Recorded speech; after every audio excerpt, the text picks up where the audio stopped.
On this episode of AvTalk, CNBC airline reporter Leslie Josephs joins us to discuss JetBlue's surprise bid for Spirit Airlines. Plus, we pull up a beach towel and take a good long look at Condor's new livery.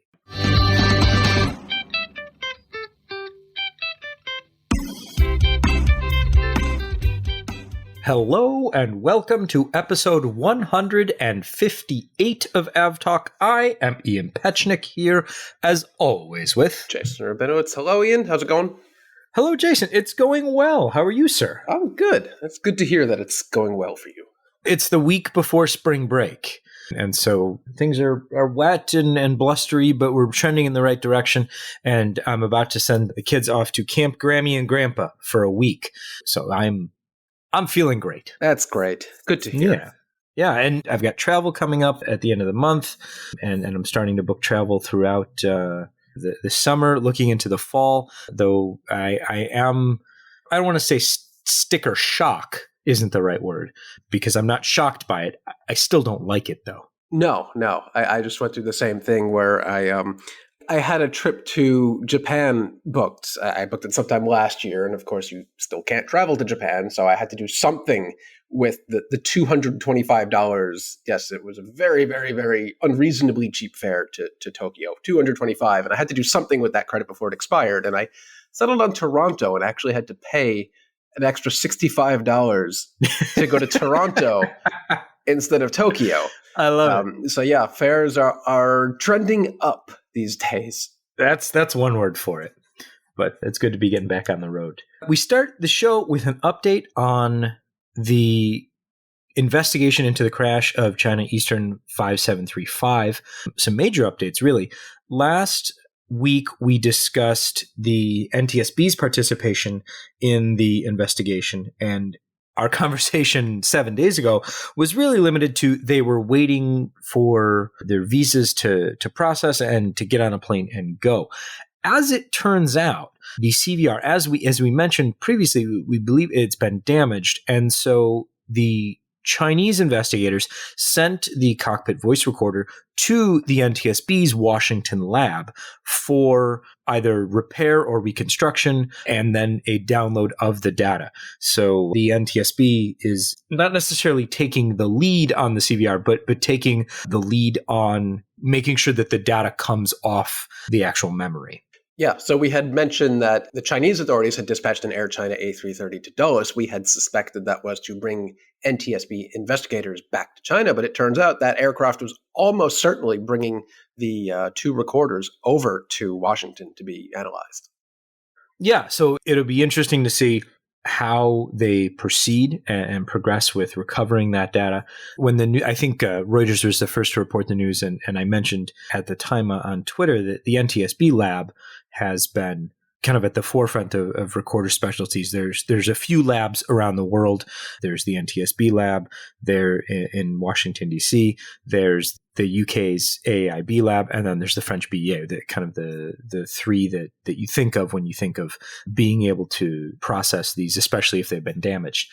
And so they're getting to work or are already at work. And for, I guess, the third episode in a row, we'll refer back to our conversation with John Payne, which I guess becomes even more relevant because he explained how the NTSB processes recorders, especially if they've been damaged. So if you haven't listened to that, shameless plug for that particular episode. And again, we'll put a link in the show notes because I keep going back to refer to it so that I can kind of stay abreast of what they're doing.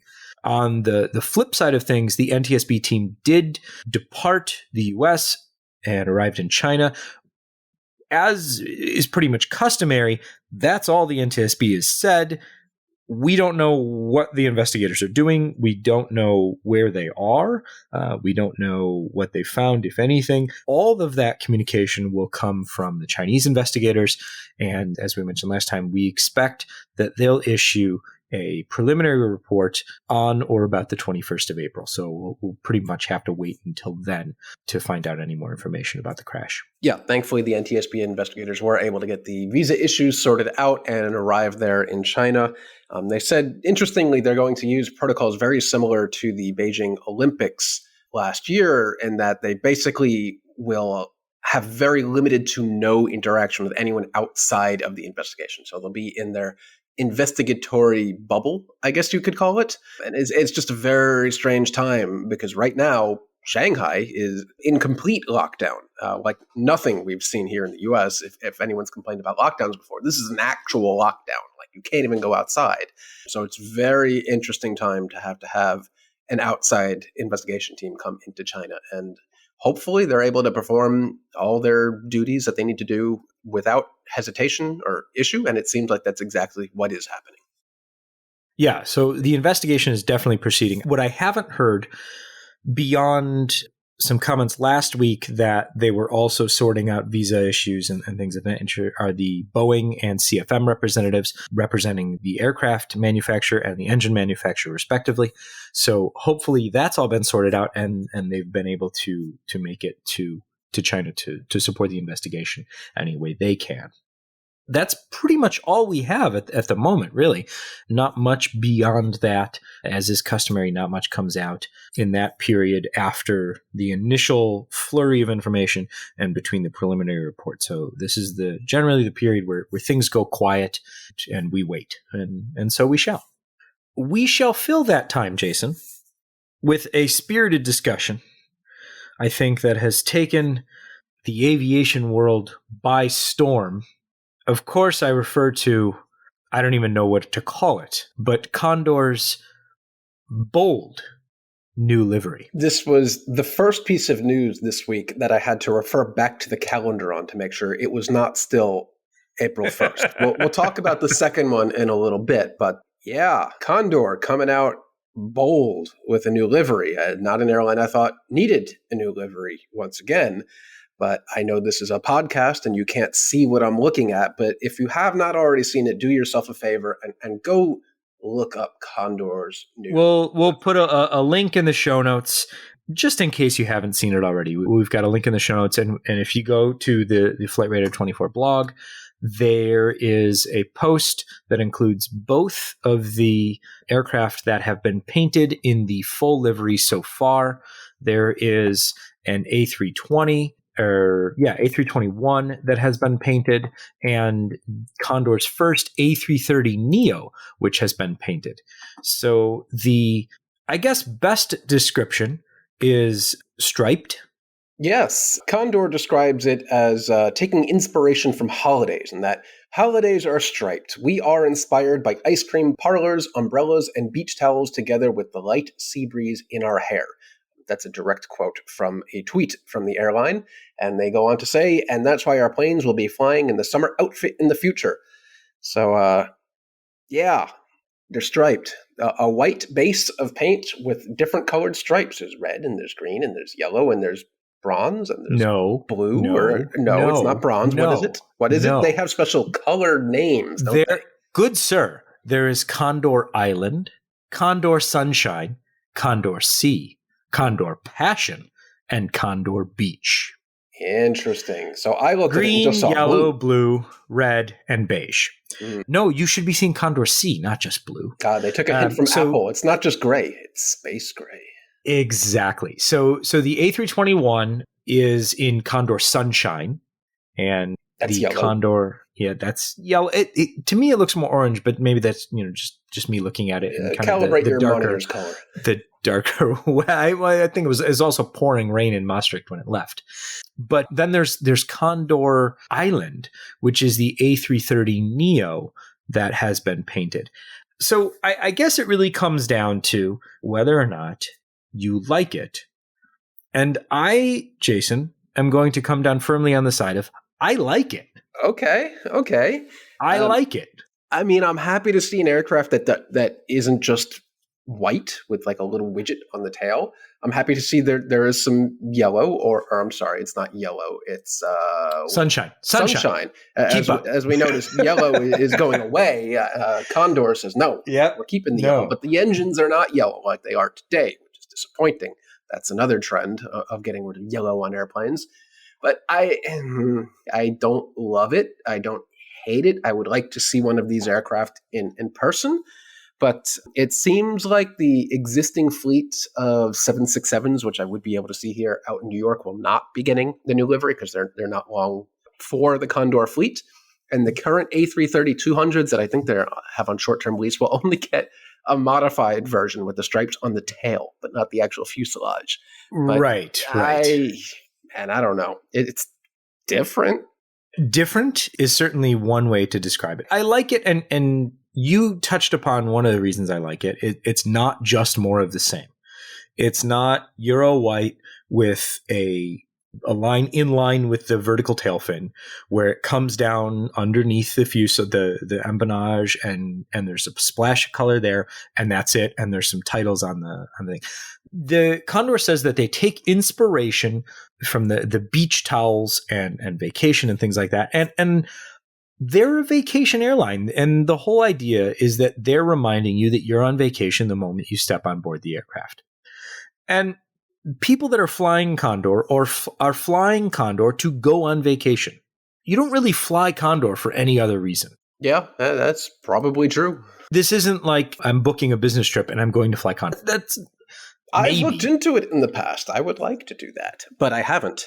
Again, you do not represent a significant market segment, which is crazy person who wants to try every plane that exists. Yeah, that's true. That's true. I mean, there's people listening to this podcast, perhaps. Yes. I mean, there are many who are probably listening to the podcast, but the people that are flying Condor, they're in it for, I'm taking this plane because I have X weeks of vacation and I'm going to spend Y weeks of vacation sitting on a beach somewhere. Or I'm going to fly a Condor aircraft to where I get on board my cruise ship or whatever. I think it stands out. It reinforces the brand image. And everyone who hates it, I don't think I've seen very many people argue that it's hurtful to their brand. I've seen a lot of people say they don't like it. And that I perfectly understand. I can see not liking this. I can see not liking the design. I can see not liking the colors. I get that. Lots of comparison to a variety of candy that I didn't have any awareness of. Lots of old British gum manufacturers, apparently. So that's been interesting. The most interesting objection I saw was someone who said, this is not the livery of an airline of someone who flies to New York. Yeah. We probably won't turn it away on final approach. We'll probably still take it. But the good news is that the aircraft are only half painted in these colors. The other half is white. So if it really does become revolting, people won't book Condor. They'll book any other airline. They could just continue painting it blue or go the other way and continue painting the whole thing white. Problem solved. Only requires half the paint. Yeah. The only kind of gripe that I have with it is I would have liked to have seen the logo, the Condor logo itself on the tail, right? A lot bigger on the tail, and then the titles bigger as well. I think they could have done with making the title. I mean, not that anyone's going to look at this plane and go, I wonder what that one is now. I think that'll be pretty apparent. It's another airline that managed to get a complete rebranding with aircraft painted and ready to go without it leaking. And for that, I think that's pretty great. I also think that's pretty great. One thing I would like to point out is that Condor has 2 retrojet liveries that they've done touch them. A really nice job with, and I really hope they don't touch those. They have one 767 that's painted in the livery that the airline had in the early 1960s through 1970s, which has kind of a silver bottom, silver engines, blue cheat line, and yellow tail and winglets, which I think looks very sharp. And then they go back to the original livery on an A320, where they have when they founded the airline in the mid-1950s. So 2 really great retro liveries that I hope don't go away anytime soon. Yesterday, the 5th of April, we're recording on Wednesday the 6th, yesterday the 5th of April, and Air France 777 experienced a variety of issues on final approach to Paris Charles de Gaulle. And there are a few edited versions of the air traffic control communications available. If you want to listen to those, do so with a grain of salt. There are some not translation issues, but comprehension issues with some of those translations that are out there. It seems that whoever translated them did a good job of. They Google translated, literally. Yeah, they did a good job of translating the words, but did not translate what the words actually mean, and so you end up with less understanding than you would have without that. So be cautious when you listen to those. We're not going to link to any of those because I don't want to feed into that. But what happened, looking at the data and looking at what the French BEA reported in their issuance of a notification that they are investigating this incident, the aircraft was on final approach to the southernmost runway at CDG and began drifting left, and the autopilot was not responding. And as the aircraft continued to drift left, the pilots were working on getting the aircraft to correct course and could not. They disengaged the autopilot, performed a go-around, and were able to safely land the aircraft about 25 minutes later. Yeah. So the audio recording is beside the mistranslations. What's interesting is that for one thing, they accidentally keyed the not the chat button, but the transmit button on their headsets, and a lot of behind the scenes noises and alarms were sent over the ATC radio, and there was a lot of things going on. They seemed to be physically fighting with the aircraft. At some point, I believe you could hear the master warning of the aircraft go off. The autopilot disconnect alarm went off. So there was a lot going on in a very short period of time. And we'll just have to wait for the BEA to do their investigation. They tweeted this morning, a serious incident to the Air France 777, registered FGSQJ, noted instability of flight controls on final go-around hard controls, flight path oscillations, and they have opened a safety investigation, also noting that the CVR and FTR data had already been retrieved and is being currently analyzed. So they are taking this very seriously already. Yeah, I mean, thankfully the incident didn't result in any damage to the aircraft or injuries to anyone on board, and the BEA will get on this, and their investigations are always extremely thorough. So it'll be very interesting to see what happened here and why it happened. And I'm sure we'll hear from the BEA in a few months' time when they've completed their investigation. Even with all that, the struggle to land and the go-around, according to the data, they landed 5 minutes early. Well, all right then. You got to take a win when you can get it. There you go. Hey, speaking of wins, congratulations to the first helicopter on Mars for its win of the Collier Trophy this year. That's pretty great. The helicopter is pretty great. Yeah, I sometimes forget that there is a helicopter making regular unscheduled flights on another planet. Operated by NASA. And every now and then they tweet out like, hey, we just conducted our 17th flight and it lasted 3 minutes. And we went to check out this cool looking Martian rock over there. And again, it's just another case of NASA saying, we're going to do this proof of concept. Here's how long we think it'll work for. And the damn thing just keeps going. I know. Originally, there were going to be a few flights, and now I think it was 3. I think they had planned to do like 3 small proof of concept flights, and it just keeps going. It just keeps going. So what flight number are they up to now? I don't even know, but it's up there, right? It's a lot higher than we expected it to ever be. The Collier Trophy, for those that don't know, is awarded annually for the greatest achievement in aeronautics or astronautics in America, with respect to improving the performance, efficiency, and safety of air or space vehicles, the value of which has been thoroughly demonstrated by actual use during the preceding year. The winners of the Collier, and this goes back to 1911. Let's see, who was the first Collier Trophy? That went to Well, to fill in the time when you're looking that up, the Mars helicopter had just completed its 24th flight on April 3rd, and it is now gearing up for its 25th flight, which includes traveling 704 meters northwest, about 80 meters longer than its previous record-beating flight, flight number 9, way back when. This thing just keeps going. I don't know when they will stop. I guess at some point the battery will stop recharging, or one of the landing legs will snap off or something, or they'll just say, okay, we're done. But it just keeps going. I love it. So the first Collier Trophy was 1911 for the development of the hydro aeroplane to Glenn Curtiss. Oh. Curtiss also won the 1912 Collier Trophy for the flying boat. And then in 1913, who won the Collier Trophy? I think I might have an idea, but tell me. Orville Wright. I thought so.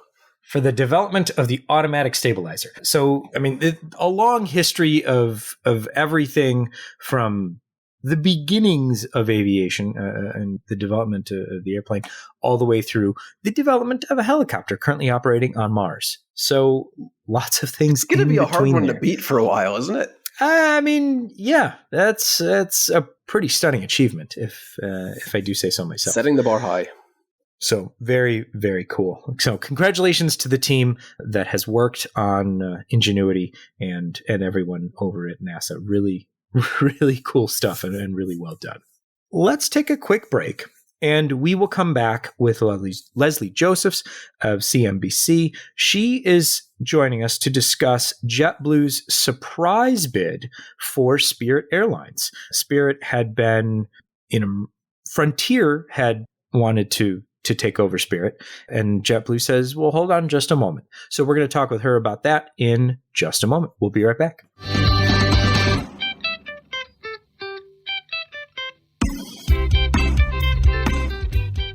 Welcome back. We are now joined by Leslie Josephs, who is an airline reporter at CNBC, so that we can figure out what in the world JetBlue is thinking with their acquisition bid for Spirit Airlines. Leslie, thank you so much for joining us. Thanks for having me. Thanks, Leslie. So this seemingly came out of absolutely nowhere earlier this week. It was JetBlue had actually just had an event in Boston re-announcing its service from Logan out to Heathrow and Gatwick. And just a few hours later, New York Times had a report citing some sources that JetBlue was going to place an astronomical bid for Spirit, besting Frontier. It was so unexpected that David Shepardson of Reuters said that JetBlue CEO Robin Hayes was actually coming back from Boston and was on an Amtrak train and couldn't really have a phone conversation because phone service on that route is notoriously bad. So it didn't seem like it was ready to be announced, but did it take everyone by surprise? It certainly took me by surprise. It definitely took me by surprise. The timing of it seemed to take Robin Hayes by surprise. Like you said, they were just hours after announcing, or like you said, re-announcing service from Boston to London. And what do you think of with service from Boston to London is Spirit Airlines is going to probably be in the news today. So, it pretty much shocked everyone. And what happened, JetBlue is offering $3.6 billion in all-cash offer to buy Spirit, sweeter than the $2.9 billion cash in stock that Frontier Airlines had offered. And Spirit said they came to an agreement. This was back in February. And here we are, dealing with the aftermath. The initial offer from Frontier to buy Spirit, that was, while it was technically Frontier buying Spirit, it was going to be more of a merger in that both airlines wanted this to happen, and they both presented the acquisition as something that was going to be good for everybody. It was going to be in everyone's best interest, consumers' best interest, airlines' best interest, all of these things. This is a much different scenario, isn't it? This is a much different scenario. When Spirit and Frontier announced, even for years before, it was not an if, it was a when. They are the same in many ways. You know, ultra low cost airlines, low fare, you pay for everything else, and they have such a similar model, but they don't overlap a ton in a lot of geographies. Spirit, obviously, much stronger in Florida, and it made sense. Everyone said, oh, okay. And this could even pass muster with this Biden DOJ. So there was a lot less head scratching that was going on than after JetBlue announced. And actually, head scratching is a head scratcher. That's how UBS described the JetBlue bid for Spirit. So it is. That's pretty incredible. So even the financial firms are thinking, what are they doing? Yeah, Raymond James called it an indecent proposal in their note. And MCM Partners' title, I think, was just, wait, what? Literally that. So people are confused, and the stock price is, JetBlue's down 8% today after this was announced. So it wasn't received very well. Spirit, on the other hand, when the news broke, rose 22% and was eventually halted. So they had to disclose. Okay. So good for them. But it is very confusing. And JetBlue obviously has a very different product than what Spirit has. I mean, JetBlue is in some different markets, but also the onboard product. I mean, JetBlue, even when they started, everyone else had to follow with their IFE seatback screens and things like that, a higher touch service. JetBlue, of course, has Mint, their business class, and they're expanding, like they announced hours before the merger, to Europe. And they want to expand even deeper into Europe in the coming years. So it doesn't totally make sense with what Spirit's business model is. Yeah, when Frontier and Spirit announced that merger, it just seemed like, oh yeah, that makes sense. Both these airlines are pretty much the same, except for the branding. But JetBlue and Spirit could not be any more different, branding-wise, experience-wise, target customer-wise, probably.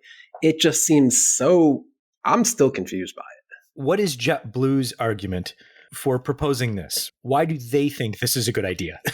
Well, JetBlue thinks that it's going to help them grow. And I think they use the word turbocharge, cringe, when they announced it and had a call with investors and the media.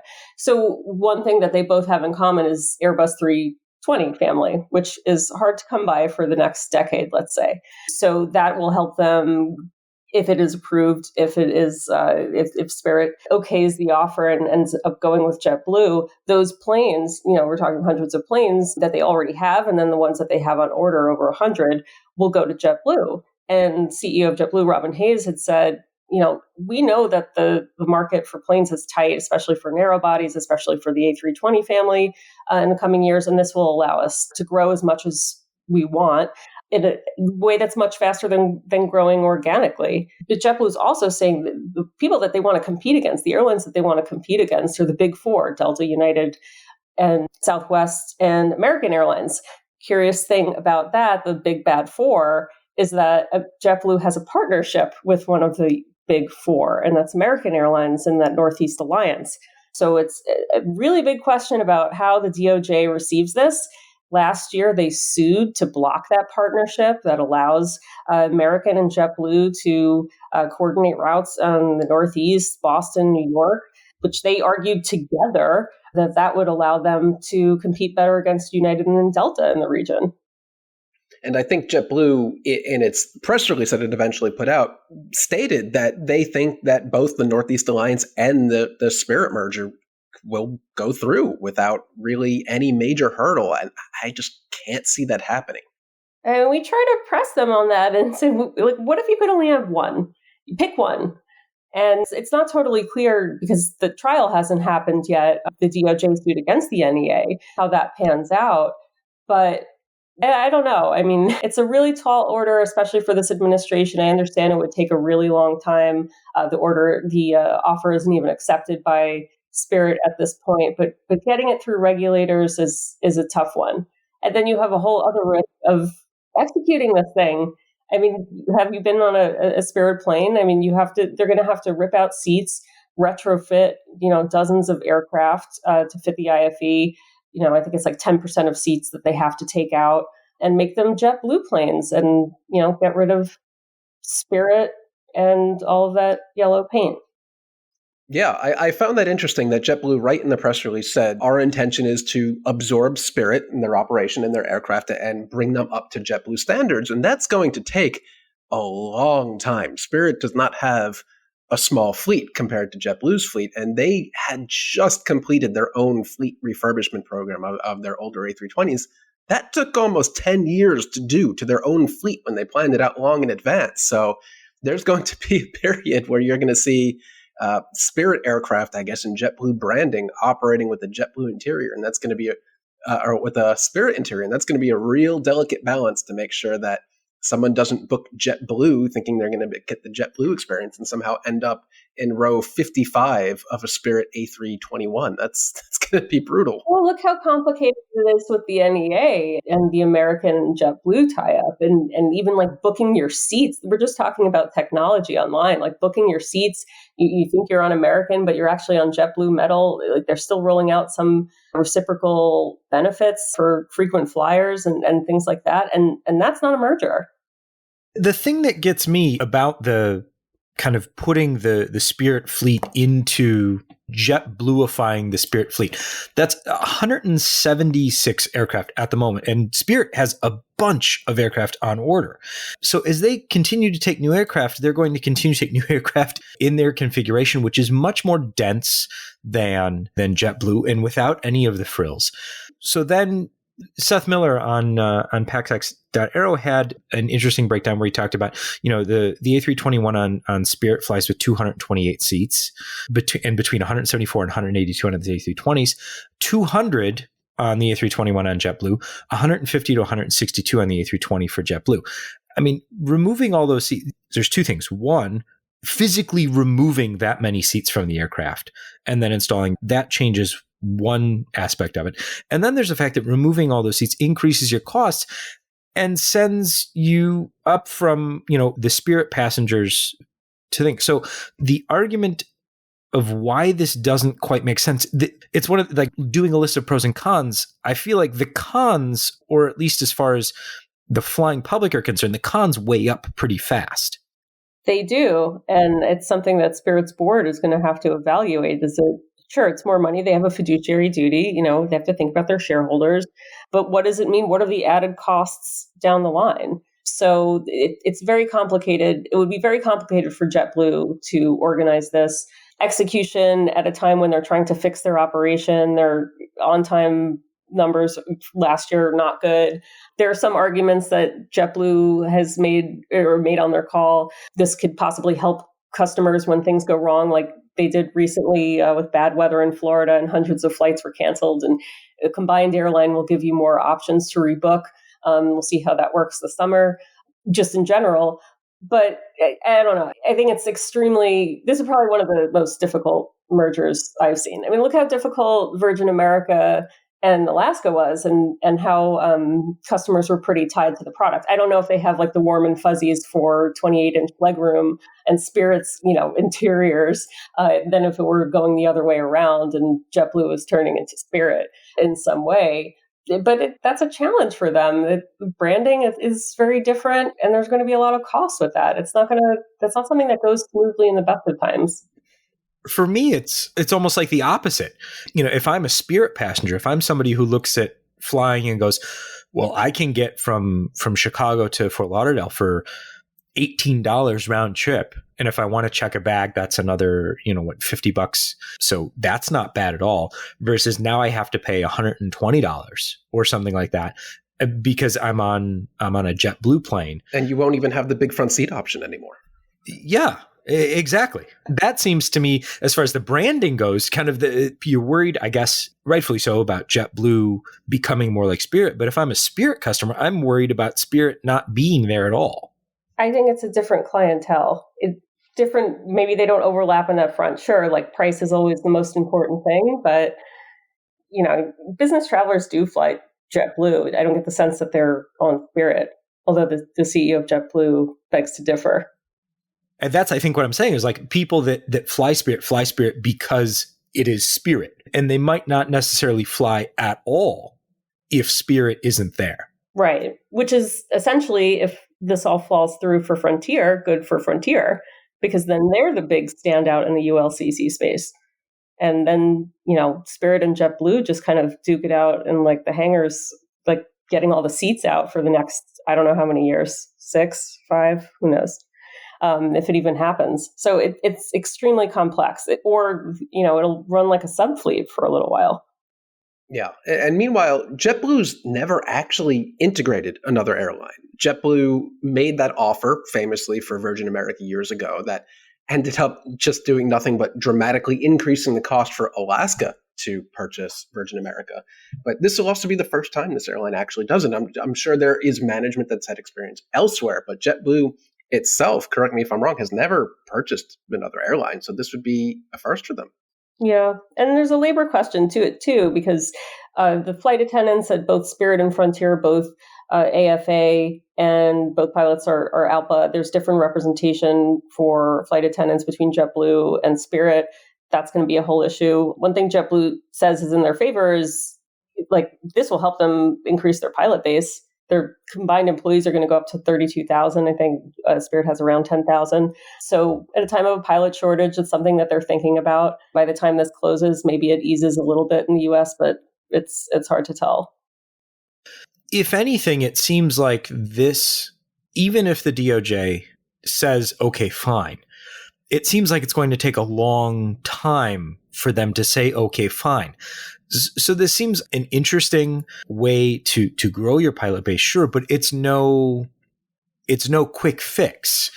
And certainly it's a much quicker way to get 100, almost 200 aircraft versus buying them, as they come off the line at Airbus, but also not as fast.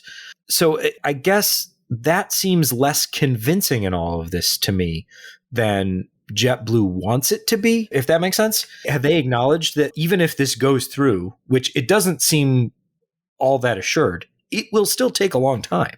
Yeah, and even by that time, the pipeline of aircraft could loosen up. I mean, who knows? We've had so many curveballs in the last year, whether it's fuel or war, or every time I think I'm going to take a weekend off, something happens. So, and for any aviation reporter, so there's always something that could throw things off again. But Robin Hayes is talking 2-3 years down the line. The narrow body market is still pretty tight. This will help us out. But it's not just that they're going to walk out of the store with Spirit. Like the costs are huge. Their costs been gotten criticized by analysts before over cost. And I don't see how this necessarily helps them in that regard if they're going to be distracted. But by the time this finishes up, I mean, who knows? We could have another presidential administration. It's going to take a very long time for this to get through. And in the meantime, the airlines, all of them, are dealing with this huge rebound in demand, immediate problems like fuel, like a labor shortage, other issues like that are kind of putting a cap on growth when everyone wants to travel. So they have to deal with their costs, in the here and now. So I'm not sure. Frontier, I see how that one makes sense. This one is a little bit more confusing and definitely complicated. Well, I am excited to see and wait and watch the drama and the messiness and the disaster of this potential merger as it unfolds over, like you said, years to come. This is going to be a mess, and I'm excited to see it happen. Jason's a glutton. Is it punishment or maybe just an eye for drama? I'm just a little bitter. I like flying Spirit because I know what I'm getting into and I know to book the big front seat, and I'm still just disappointed that's going to go away. Do you know what you're getting into with JetBlue? Do you feel like you have a uniform experience versus Spirit? Completely honestly, I won't book JetBlue these days because I don't trust their operation to actually get me to where I need to go. So come away with that however you want to think of it. But yeah, these days I'd rather book Spirit than JetBlue. It's weird, but I'd very much like to try their service to London.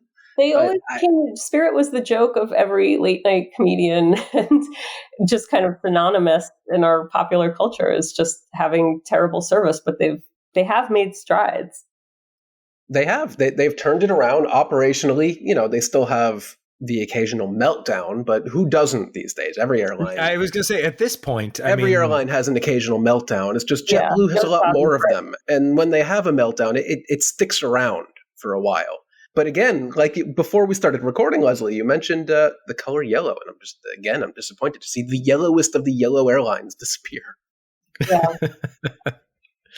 They do it out. I think we'll leave it at the paint. Leslie Josephs, airline reporter for CNBC. Thank you so much for joining us. We really appreciate you coming on to talk about what in the world JetBlue is thinking. Thank you. Thanks, Leslie. Thanks.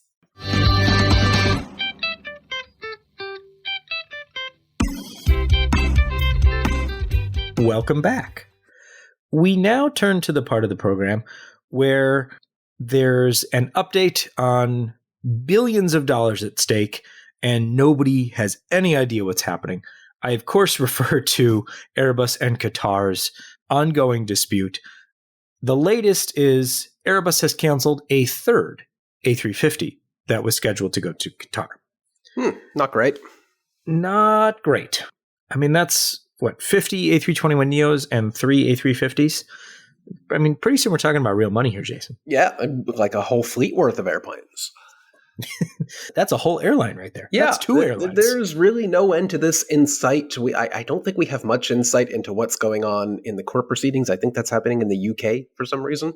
I have not heard anything about that recently, but we're clearly not any closer to a resolution to this than we were the last time we talked. But interestingly, Etihad finally put its A350s into service last week, I think, and they were asked about this issue. And then they basically said, it's not a problem for us, at least not yet. Yeah, but we haven't really been flying the airplanes. Yeah, they've kind of been parked for 2 or 3 years, so no big deal. But it's very much one of those things. If it's a problem that affects the airline, it affects them. And if it doesn't, it's not even really a thought, apparently, right now. So it's still just impacting Qatar at the moment. There is this issue on other aircraft, but nothing's grounded. But that is yet another Airbus order canceled for Qatar. Yeah. One of the interesting things that I'm thinking about is Hainan said that they're looking to sell a couple A350s and lease out a couple others. I wonder if Qatar's interested in those. I mean, maybe. They seem to want to be able to take aircraft from anyone they can just to ramp up capacity, even put the A380 back in service. But Hainan has been well known to lease out their aircraft to pretty much anyone that needs it. They're all over the world. There are probably more Hainan aircraft operating for other airlines than there are for Hainan right now. That's predating COVID. COVID is obviously an issue in that region, capacity-wise, but I think this issue long predates COVID. Yeah. Air Lease ordered or finalized an order for another 32 737 MAX. No customers announced on this particular order yet, but they've got plenty of customers lined up for these aircraft, and so they're adding more to their stable. I think they now have 130 total on back order. Yeah, brings their 737 MAX backlog to 130. That's nice. So plenty of leasing going on out there. Yeah, and if you need a few Maxes, feel free to reach out to AOC. I'm sure the airlines listening to this podcast are going, "Oh, good, good to know." They were available. Okay, so let's close out the show with a few more interesting. I don't even know if this is interesting or bizarre or what to describe this as. On April 1st, which is generally known to be April Fool's Day, though I did learn that some countries celebrate April Fool's Day, or not April Fool's, but Fool's Day on December 28th, which just seems like a whole lot of work because you've just done Christmas and then you're fully, I mean, that seems like maybe just split the difference and don't celebrate it at all. There you go. However, in Thailand, one airline's April Fool's tweet has now resulted in a complaint to the police, an investigation into said tweet, an apology by the airline, and unclear what has happened to the airline employees. One can only assume that they're not in their boss's good graces. Yes. In this particular country, it is illegal to defame the monarchy, and it is punishable by up to 15 years in prison, according to this Reuters article. Do we even want to go into what the cause of this was or what the controversy is? Because it's just so stupid. We can put a link in the show notes if you're interested in reading what the controversy was done. But you kind of have to have not a lot, but enough backstory in the Thai king's affairs of state, shall we say? Yes. It was the article. To understand. The article does a good job of explaining why the joke could possibly be offensive to the monarchy. Sure. It is just a good case study in why just don't participate in April Fool's Day. Nothing good comes of it. I guess the older I get, the less apt I am to participate or come up with an April Fool. And especially don't do it the day before to seem cool and edgy, like you're doing it the day before, so it's not really an April Fool's joke. You're just super cool. No, stop it. I forgot which airline did that, but there were a few that tweeted the day before April 1st, and it was stupid. The one that I did enjoy, or that I at least thought was amusing, was WestJet's. They put a 787 in space, WestJet X. I thought that, it's not one of those things where you have to work out, like, are they being serious? No. And it was cute, and the pretzels were floating, and it was fun. That's nice. And then there was the JetBlue one saying that they were starting up passenger service between JFK and LaGuardia. And that does actually happen sometimes. It's not a flight. It's not a flight you can book, but it does happen. And the funny thing is they said that, and then they operated a repositioning flight from JFK to Newark the same day. Yeah, so those things happen, and they don't look particularly good environmentally wise. I understand why they happen, but it's not a good joke. Yeah. So in any case, but I would book that if it were a thing. I guess. To be able to fly between JFK and Newark would be considerably faster than any other option. Than trying to, that's fair. It's like that's 5 trains. Oh man, what fun! So this next story is, I guess, the latest in what has become a long line of unfortunate incidents when it comes to what will be the new pair of VC-25 aircraft for the U.S. president. They are both 747-8s are in San Antonio undergoing basically gut rehabs to be turned in, from standard passenger aircraft into these heavily modified presidential transport aircraft. And the Wall Street Journal reported on an incident that happened. Actually, I'm not sure if they say when the incident happened, but it happened earlier this year is what they said. Yeah. So within the last couple months, where the aircraft was being put on jacks and something happened, the aircraft could have been damaged. So it didn't get that far, but the aircraft could have been damaged. Not a great thing. And then the aircraft also mentions some employees weren't credentialed properly, and then one failed a drug test. How do you have employees that are not properly credentialed working on what will become the new Air Force One? That's several layers of protocol broke down there, probably just beyond Boeing. But I'd love to see, when all is said and done with these aircraft, if any money was actually saved in taking these two already produced passenger aircraft and turning them into Air Force One rather than just churning out a couple new purpose-built frames. Maybe we did save some money, but it sure seems like we're not going to. I doubt that any money will. I don't know, saved. But they're definitely not delivering these things on time. I think initially it was supposed to be at the very, very tail end of Biden's term. That seems exceedingly unlikely at this point. Yeah, I don't think that'll happen. Let us close the show by wishing United Airlines a happy 96th birthday. Hey, happy birthday, United. We don't have any cake for you, but Ian mentioned earlier that in 4 years, we better be seeing one very special livery. I certainly hope that they do a very, very special livery. Yes, I would very much like to see a retrojet United wide-body aircraft. They have several narrow-body aircraft, but on a 7810, that would be very nice to see.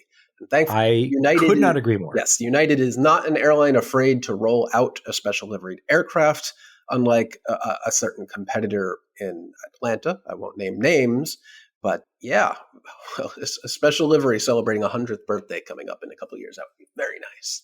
There's precedent among other airlines. KLM had a whole bunch, right? I think, KLM painted the 100, I think, on the entire fleet. But they also had the 787 with the special 100th anniversary livery. Qantas did the same thing. Avianca did the same thing. So there is precedence here that, when you turn 100, you have to do a special livery. And I expect nothing less from United. And there are United folks I know listening to this podcast. So I'm not saying there's any pressure or anything like that, but you have 4 years. 4 years. Get it right. So happy birthday, United. And you don't look a day over 95. Mm-hmm. Yep. This has been episode 158 of AvTalk. I am Ian Petchnick, here as always with Jason Rabinowitz. Thanks for listening.